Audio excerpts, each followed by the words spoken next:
12 जून 2025 दिन गुरुवार। हर रोज की भांति इस दिन भी एयर इंडिया का बोइंग 787 ड्रीम लाइनर फ्लाइट जो 242 लोगों के ड्रीम को लेकर के उड़ने के लिए तैयार थे। सबके चेहरे पर मुस्कुराहट थी और सब लोग अपने अपने सीट पर आराम से बैठे हुए। कोई सेल्फी ले रहा था तो कोई ब्लॉग्स बना रहा था।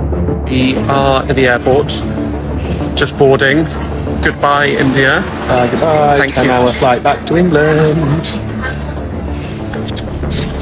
Going back happily calm. किसी को फ्लाइट में एसी नहीं चलने का दुख था तो किसी को अपनों से मिलने का खुशी था। This AC is not working. Look at everywhere, and it's so many people they are using these magazines. AC is not working at all. किसी को जॉब लगने वाली थी तो कोई जॉब का सैलरी लेकर अपने पूरे फैमिली के साथ घूमने जा रहा था। बस कुछ ही समय बचा था जब सभी लोग अपने मंजिल के लिए रवाना होने ही वाले थे और फ्लाइट सुरक्षित टेक ऑफ कर जाती है। अब हर किसी को यही लग रहा था कि उनकी मंजिल अब उनसे ज्यादा दूर नहीं है, लेकिन इस बात का किसी को अंदाजा तक नहीं था कि अब उनके जिंदगी में मात्र 2 मिनट का समय बचा हुआ है। 2 मिनट बाद वो अपने जिंदगी से हाथ धोने वाले हैं। इस बात का अंदाजा तक नहीं था किसी को।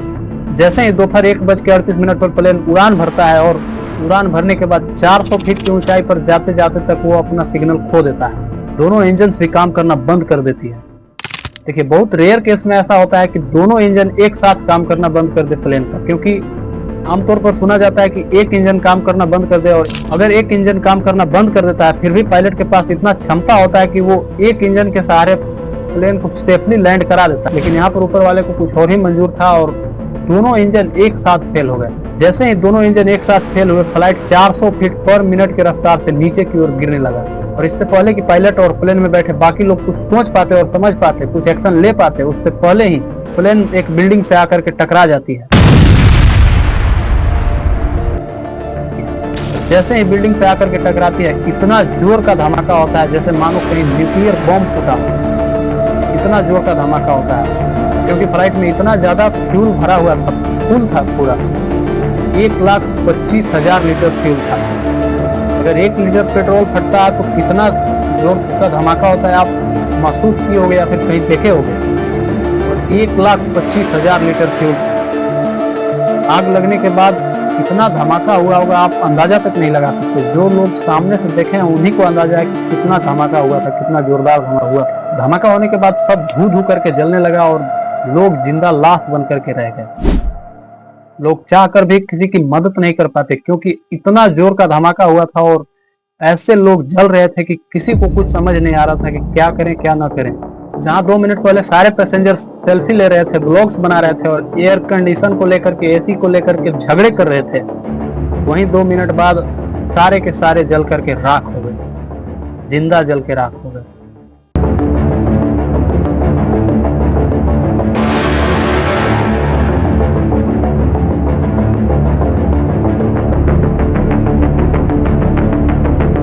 जितने भी 242 लोग सवार थे उस प्लेन में, सारे के सारे जल करके राख हो गए, जिंदा जल गए। लेकिन इन्हीं 242 लोगों में से एक व्यक्ति ऐसा निकला जो प्लेन क्रैश होने से कुछ ही सेकंड पहले खिड़की के थ्रू बाहर कूद जाता है, उसकी जान बच जाती है। मतलब जितने भी 242 लोग बैठे थे इस प्लेन के अंदर वो सारे के सारे मर गए सिवाय एक के। 241 लोगों की मौत हो गई, एक बचा है, वो भी खिड़की से बाहर कूद गया। अब ऐसे में होता क्या है कि लोगों का दिमाग प्रॉपर काम करना बंद कर देता है और समय भी नहीं है आपके पास। इतने लोग तो सही समय पर सही निर्णय नहीं ले पाते हैं, जिसका नतीजा ये होता है। और कितने लोग प्लेन से बाहर कूद पाते हैं, हो सकता है किसी को मौका भी नहीं बना हो। लेकिन इस व्यक्ति ने जो सूझबूझ दिखाया, अपना दिमाग का जो अपने मन का सही इस्तेमाल किया है, अपने बॉडी का सही इस्तेमाल किया है, बहुत ही वाकई काबिल तारीफ योग है और इसकी जान भी बच गई। क्योंकि उसके दिमाग में ये चल रहा था कि अगर प्लेन क्रैश भी होता है तब भी हम मर ही जाएंगे, क्यों ना एक चांस लेकर के देखा जाए, खिड़की से कूदा जाए, हो सकता है बच जाए, जान तो बचेगी कम से कम। बिल्डिंग से नीचे भी गिरेंगे तो हाथ पैर टूटेंगे, और बच गया। और वहां से डांकने के बाद, बचने के बाद वो बंदा इतना सुरक्षित था कि खुद पैदल चल करके हॉस्पिटल तक गया, हॉस्पिटल जाकर के वहां इलाज करवा रहा है और अभी उसका इलाज चल रहा है। सैल्यूट है ऐसे व्यक्ति को। बाकी इन्वेस्टिगेशन चल रहा है कि क्या होना है क्या नहीं। और एक और फैक्ट निकल करके सामने आया है, जो गुजरात के पूर्व सीएम थे, उनका लकी बाकी नंबर था 1206, उनकी मृत्यु भी हुई 1206 को, 12 तारीख 6 महीना। उनके कार का नंबर भी देखा गया था तो 1206, उनके स्कूटी का नंबर भी 1206, उनके बाइक का नंबर भी 1206, डेथ भी हुआ उनका 1206 को। ये भी बहुत बड़ा फैक्ट है। और एक और फैक्ट निकला है, अखबार में छपा था वो फोटो, आपने देखा होगा, वो भी एयर इंडिया का, और वो भी सेम बिल्डिंग में, सेम उसी प्रकार का हादसा हुआ। मतलब कभी कभी ऐसा लगता है कि ये सब पहले हो चुका है तो दोबारा से रिपीट हो रहा है, ऐसा लगता है कभी कभी। तो क्या है, कुछ भी कहा नहीं जा सकता है। अभी तो इलाज चल रहे हैं बाकी लोगों के, और जो हॉस्टल में थे डॉक्टर थे वहाँ पे, उनका भी इलाज चल रहा है। इसका भी निर्धारित आंकड़ा अभी सामने नहीं आया, उनमें से कितने लोगों की मौत हुई है इसका कोई पता नहीं चल पाया है। लेकिन इतना तो कंफर्म है कि प्लेन में बैठे एक भी लोग जीवित नहीं है सिवाय एक के, बाकी सारे के सारे मौत के घाट उतर गए। अब आदमी कहाँ सुरक्षित महसूस करेगा? न तो प्लेन में सुरक्षित है, न ट्रेन में सुरक्षित है, न बस में सुरक्षित है, न कार में सुरक्षित है, न बाइक से सुरक्षित है, न पैदल सुरक्षित है।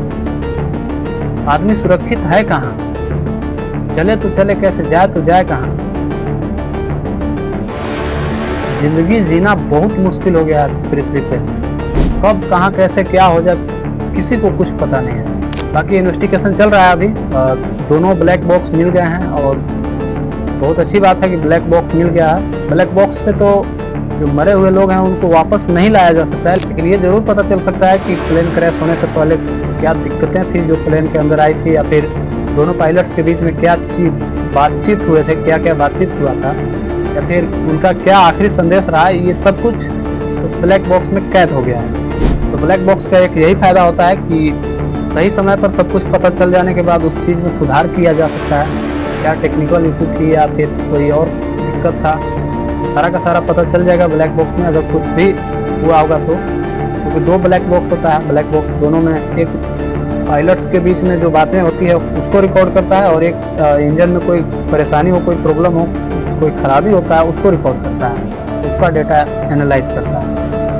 तो दोनों सुरक्षित मिल गए हैं, और इसको कुछ होता भी नहीं है। बहुत ज़्यादा तापमान सह सकता है ये, बहुत आग पानी गर्मी इसका कोई कुछ नहीं बिगाड़ सकते। बहुत ज़्यादा 1000 डिग्री सेल्सियस तक का तापमान ये सह सकता है। तो ब्लैक बॉक्स को कुछ होता नहीं है, बहुत सॉफ्ट बनाया जाता है इसको मिलने के बाद बाकी के राज सामने आ ही जाएंगे, कैसे हुआ, क्यों हुआ।